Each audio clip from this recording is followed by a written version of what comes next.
Alright, so today's video is going to be about how to start saving your money. Now, I am remaking this video because the first time I posted it, I was still learning, and I've helped a few other family and friends to start saving, and I tweaked what I do a little bit so it's a little easier and streamlined the process and a little more condensed. So I have kind of a script that I'll show you, so if you want to pause and read that. It's not everything, but it's a good majority. I think that's in the frame. All right. So that's if you want to read along. So when you start saving, first you have to ask, where is your money going? So if you use cash, then you have to keep track of your purchases for about a month, just to get a little idea of where it's going and what you're spending it on. Now, if you use a card, debit or credit, or both, you can log into your bank on the computer and print off, again, 1 month of transactions. Now, if you have a debit and credit card and use both equally, then you will want to print off both 1 month transactions for each card you use. The point is, you'll have a whole month of your transactions to get an idea of where your money's going. So the second step is, what can be cut down or cut off? So I have some examples. Unused subscriptions. Cancel them as if your name is Twitter. A little funny joke. It's not that funny. But yeah, if you're not using a subscription of any kind, or it's not that necessary, and you don't get much, how much joy and how much benefits do you get from it, and how much negatives are there, how much does it cost, should you be buying it, and some other few things are, find some good alternatives, like, are you eating out too much? Then you find good, easy meals to cook at home. Like an easy one, if you like rice and beans, get a rice cooker, or just cook some rice in a pan and some beans and add some spices and vegetables, and boom, you can make a little stir fry. It's not expensive and it's very filling and healthy. So, or whatever, you can buy some nice frozen meals, even if they're $3 to $5. That's still cheaper than going out typically, and you're getting a great meal. You don't have to buy the 99 cents. Which you can, but, in comparison to going out, they're still cheap. Another way is, to save money, these are just examples, is drinking too much Starbucks. Make Starbucks a reward. Make that, pumpkin spice latte something that you get once a month. Or if you go 3 times a week, try just doing it at the end of the week as a reward, or any day. Or if you set some goals, you hit some personal records working out, or just anything. You got the job you wanted, or you're just getting up on time, anything you've wanted to do. Make the Starbucks a reward for that. That's what I've done in pretty much every area of my life, not just in finances. Whether it's eating healthy or, eating ice cream, I treat those things as rewards. If I complete a project, or if I do something that I've been procrastinating, that's a goal of mine, pretty much. Even if they're small, use Starbucks as a reward. Or if you shop too much, do the same thing. Use it as a reward and not just as a coping mechanism, or just something to do because you're bored, or just out of habit. Which I know those are all hard things to stop doing, but just take a look at those things, see if you can just reduce it a little, if not cut it out, and just try to do that. And you'll get a number. So let's say you add it up on all your statements. You go through them with 2 different color highlighters. One highlighter, let's say this one's the blue one, this one's yellow, unessential spending, and essential spending. So you'll go through, the list of essentials are any kind of bill, car maintenance, groceries, anything that's essential, even subscriptions like Netflix, anything that you're getting use out of that you deem as essential. And you'll go through, highlight all those. And then you'll take the unessential highlighter, and that's everything else. Shopping, fast food, or dining out, anything of the sorts. Pretty much things that are, fun, like, this will be like Top Golf, if you're going out and doing things like that. Those are unessential. And you go through, highlight all those. And then you'll go through that list and put them into categories. You'll put each thing, obviously is already highlighted as unessential or essential, but you'll make some categories. So for unessential, it'll be fast food and dining out, so food. And then it'll be shopping, whether that's online shopping, clothes shopping, knickknacks, anything. So just anything like that. Or you can also do like, trying to think of the word. It's like, pretty much like trips places. Like if you go to Cedar Point or Top Golf, like attractions kind of thing. So you can make whatever categories, just so you can kind of see where your money's going. And as you go through these, you'll probably notice trends. Like if you go to Starbucks a lot, if you shop at Amazon a lot, and you're like, holy cow, like that's a lot of money I'm spending there. So that's why you go through it and see where you can cut down on. But there's going to be a number. So let's say that in a month you spend $250 of unessential things, just shopping, fast food. You say, oh wow, that's kind of too much money on random crap. I think I can get that down to $200 a month. So remember that number. So you looked at where your money's going. You saw what you could cut out. Now you have an average. You think you can keep it to $200 a month of unessential spending.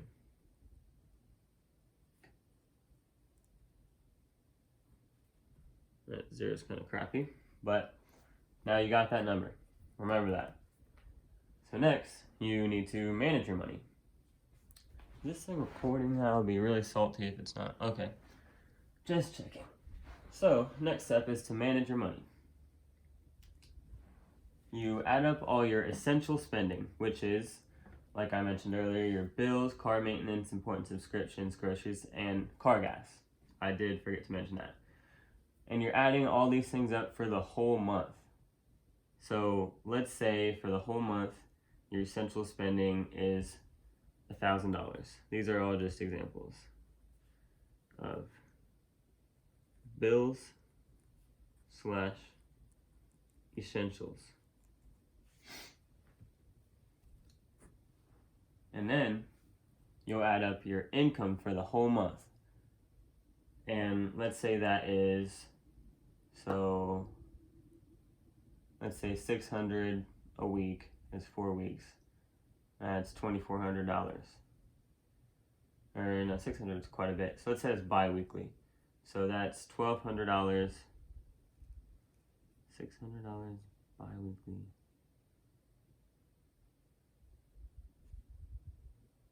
Let's just say you make about $1,800 a month.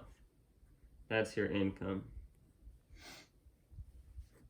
So now you take your income, $1,800, and you subtract your bills and essentials, which is $1,000.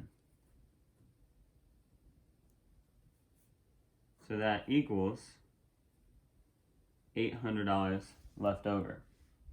Now usually that money would be just sitting in your checking. And that's what we're trying to get rid of, is just money not really going and putting it in different savings accounts and really not allocating it to anything. So it just sits there and you say, oh, I got $800. I'm going to just blow through this money. Now it's not going to be $800. That's your total for the month. So let's say you get paid every single week. So, divide that by 4. And so 2 is 400, so that's $200. So each paycheck, you have $200 after you pay all your bills, just sitting in your checking. So you think you can just blow that. But really, you need to be saving that and setting money aside also for unessential spending and fun money. But since it just sits there, you most likely just blow it. And that's what we're going to change. So now that you subtracted your income and then subtracted the bills and essentials, you got this number, $800. That's left over after you pay your bills and after essential spending.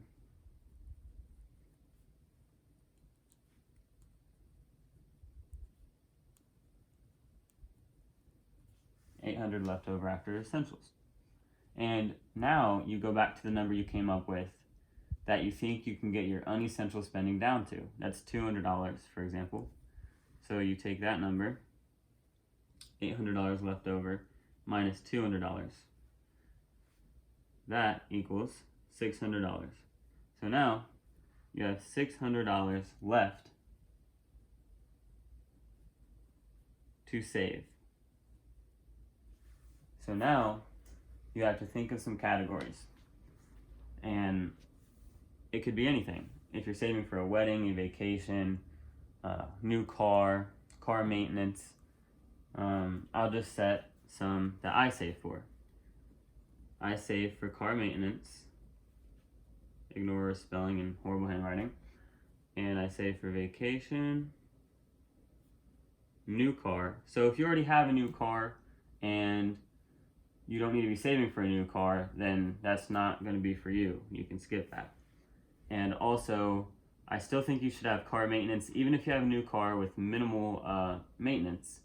That just means you're going to just be putting a little money in there. You're not really putting a whole lot, because if you have a newer car, it should be covered for a while. But you still want a little bit, so just keep that one as well. So, new car, and then you want just a regular, long-term savings. I'll just call that long-term. Also, I have a moving out savings, so I'll just use mine as an example, moving out. So you have $600 left to divvy up into each of these categories you created. Now it's up to you on how much you want in each category. So let's say in a month, because this is how much you have left in a month. So this is going to be the total going in every month. Let's say, all right, 2, 4, there's 5, so each can have almost 125, a little less than that. Let me grab a calculator real quick. And when thinking of dividing all of these, this money into all these categories, if you don't know if it's enough or if it's too little, an easy way to find that out, sorry, I was burping. An easy way to find out if it's too much or too little, since this is the monthly total of savings, you just times it by 12 months, and that's how much you have in a year. So that gives you a better judgment of, I kind of want a little more money saved up in a year for that, for vacation, or for my new car fund. So this isn't set in stone. You can always change it, you can tweak everything, but just getting it started is the biggest thing. So let's see, 600 divided by 5, because there's 5 savings I have, that equals 120. So you could put 120 and just split it up equally. But like I said, if you have if I had a newer car, then I would put less in car maintenance. It just really depends on what you want to do. So with the long term, I kind of want to put a little more in there. So let's just say 150, and then new car, let's say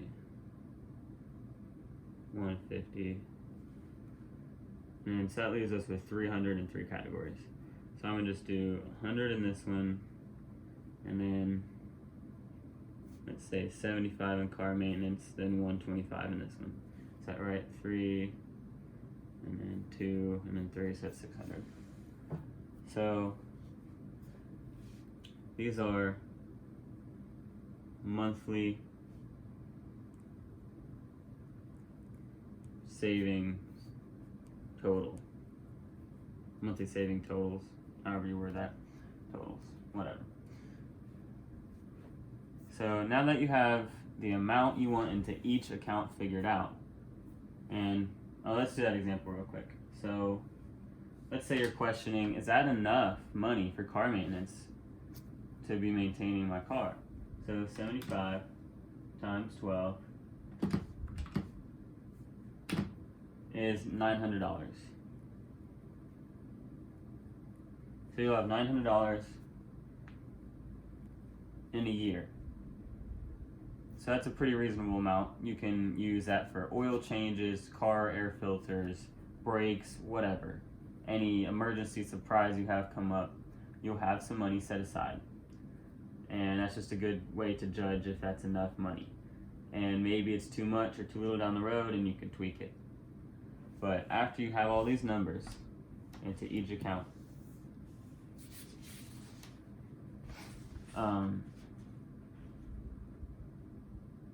you want to call your bank and you want to open up a savings account for each of these things. And you'll name them whatever you want. So you can tell them, I want a savings account called car maintenance, vacation, new car, long term, and moving out. Also, I forgot to mention, you will want a savings, this is a savings, called bills. And your bills and essentials for a month are $1,000. So you'll want that much. That's what needs to be in your account every month for bills, right? Makes sense.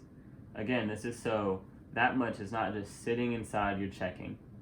It's already set aside, and we're going to make it automatic if you have direct deposit here in a few steps. So you call your bank, you say, I want to open some savings accounts, car maintenance, vacation, new car, long-term, moving out, bills, or whatever categories you would like. And if you have direct deposit, you can tell them how much do you want going in per pay. But these are monthly totals. So if you want to get per pay, let's say you get paid every single week. So you take each number and divide them by 4.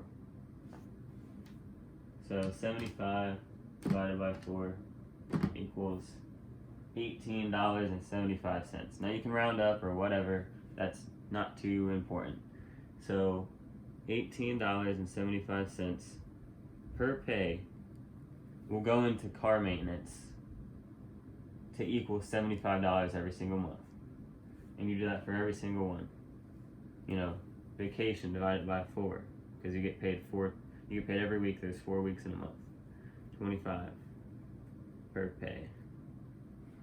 Divide that by 4. I'm being lazy and using a calculator, I know. That's $37.50.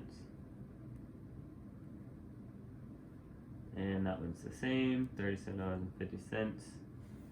And then 125 divided by 4, $31.25. And then bills, 1,000 divided by 4, is it 250?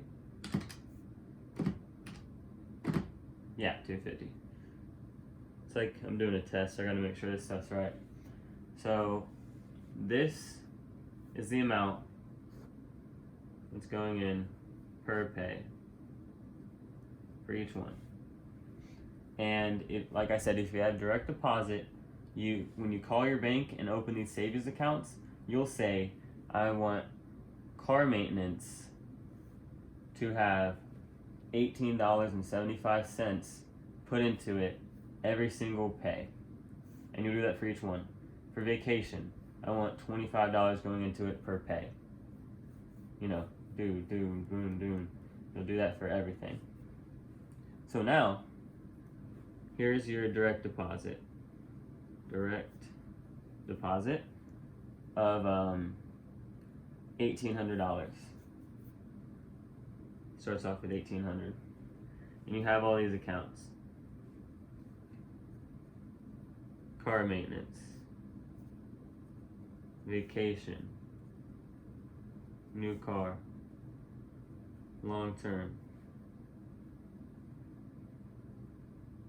moving out, and you have bills. Now, here's let's say that's your employer sends you the direct deposit of $1,800. Normally that would just sit in your checking account and you would just do whatever with it. But now, since you set all this up, right when it goes in, you don't have to do anything. It divides out your set numbers into each account without you doing anything. Boom. So all these numbers are going into each account, you know, 1875, 25, 3750, 3750, 31 and 25, 31.25. So automatically, boom, that's already in your account.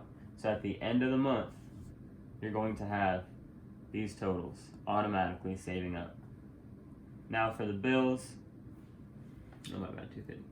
For the bills, you're not going to have 1,000 sitting in there because as a bill comes in, you're going to just transfer out the money. So you get a bill comes in, hopefully online, comes in, doop, and then, oh, I see a bill, I transfer right out of my bills savings. The money's there, it's set aside, it's calculated, you're going to have the money to pay it. You know, if everything's going well, clearly. So it just makes everything more streamlined and smooth, and it just reduces your stress pretty much. Because once these build up, you know, in the beginning it doesn't look like much, and it's going to be hard because, you know, especially if you're reducing your spending and all this is new. But you'll see these slowly build month to month, and then it's kind of like a race. You're like, ooh, this one will get to 1,000 or, you know, 500. This one gets to 500, and it's really exciting seeing all that. So that's what you do if you have direct deposit. But what do you do if you get paid with cash? You could be serving, it could be weekly or daily. When I served, I got paid my tips every single day. We cashed out. So ideally, you don't want to go to the bank every single day. That'd be a bit ridiculous. Now I kind of was a little weird and did go like every 3 days, but I wasn't even on my own program, so shame on me. So let's say you get paid cash, whether it's every week or every day. You can make these envelopes for each of these accounts. You know? And for each of these envelopes, 2, 4, 6, 2, 4. For each of these envelopes, you'll put what they're for. Car maintenance, you know, on the envelope. Vacation, long term, moving out. Did I count? Oh, my bad. New car, bills. And especially if it's daily, just to keep track of your money. Well, I guess daily doesn't work, but let's say, I guess daily could work. You just have to know, well, serving's kind of tricky because it's not the same income, so you're just going to have to roughly put in the same amount of money. Like you'll have to find the average of how much you make typically in a week, and if it's a little less or a little more some weeks, it's just going to average out. But let's say you get paid cash, you will just put the amounts into each of these envelopes. you know, you get paid, your income's $1,800 and it's cash, but let's say it's daily and your average is about $1,800. So the calculator's not working. Okay, there we go. So you divide that by 30. So daily, I don't know why I divided that. My bad. Wrong number. So you take the number you want in savings a month for each account. $75 a month for car maintenance right here. Then you divide that by how many times you get paid. This seems a little crazy to do, but $75 divided by 30 equals $2.50. So hypothetically, you'll put $2.50 every day into this account, and if you do that every day, you'll get $75 at the end of the month. Now that's an extreme, but you know, the goal is you're setting it aside. It's not just a pile of cash. You're not just having just a big old stack of cash. You want a nice little bundles of cash in the correct categories. So you do that with everything. And then at the end of the week, you should have a set amount. So let's say at the end of the week, $75. We're just using the same numbers. You should have $18 and I already did that. You have $18.75 in a week into the car maintenance account. And then, you know, into vacation, you have $25 cash every week into this account. Now you take that money to the bank and you deposit them into their accounts online. You're still going to have these savings accounts online. Now you can just use the envelope system if you don't want to go to the bank, and if you don't use banks for some reason, you can just use the envelopes and do the same concept. But you probably want to have a bank account, and this is a little off topic, but you know, you want to have a credit card, start building your credit and all of that good stuff, which I will talk about maybe in this video, or I can make another one as well. But after you do all this, whether it's cash or direct deposit, which direct deposit is amazing, it's just because it's all automated. But regardless, this is pretty automated. It's just a system. So your money's just not being blown, and you actually have a savings account, so you're less stressed. And that's pretty much all I do. You're just really not blowing your money on stupid things, and you're finding out how much money you want to be saving for each pay into each savings, and you're putting that money in there. And it actually really works. It helped my parents actually get out of pretty serious debt. It's helping my sister actually save. It's helped me actually save, because when I started working in a warehouse, I didn't do any of this. I just had it sitting in my checking. I just had the pile of cash in my checking, and I just blew it on. Okay, still recording. I just blew my money because I was like, oh, I have, you know, it was $8.50 bi-weekly. I have all this cash in there. I'm spending money on snacks, vending machine, just crap every single day, a Monster, and then my money would just, among other things, would just disappear. It's like, I've made a couple thousand, I should have some money to set to the side, but I didn't. So I started doing this, and I actually was able to build up some savings. And that's the whole goal. If you have any questions, comments, or concerns, just message me. I can help, whether it's, you know, you're a little confused on how to do it, how to get started. Will the bank let you? What bank should you choose? Some banks have fees or qualifications to open savings accounts. Most banks you can open multiple savings, so this shouldn't be a problem.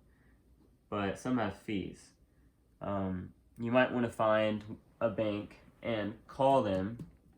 You know, if your bank has too many fees, call around, ask what other bank fees are, and how easily they are accessible. You know, you don't want to have to drive across town to insert, you know, or deposit your money, or go, you know, talk to a member representative. But there's credit unions, which are non-profit banks, which usually have better loans, not nearly as many fees, and all kinds of crap that normal banks have. Like, I use Kemba Financial Credit Union, and it's a great bank. They don't have, like, you know, if you don't have this much in your checking account, or you don't have direct deposit, then you have to pay this fee, or same with the savings. None of that. So maybe look into a credit union. They're pretty good with all of those kind of things. And as for credit, like I mentioned, a credit card, you also want to start. Sorry, I lost my train of thought. Actually, that will probably be another video, because I really just wanted to focus on how to start saving. So thanks for watching, and if you want me to talk about a certain topic, let me know, or if you have any suggestions to improve my videos. I've been trying to make them more quality and make it more clear and concise, and not just go off the top of my head. So thanks for watching. Stay tuned for more videos.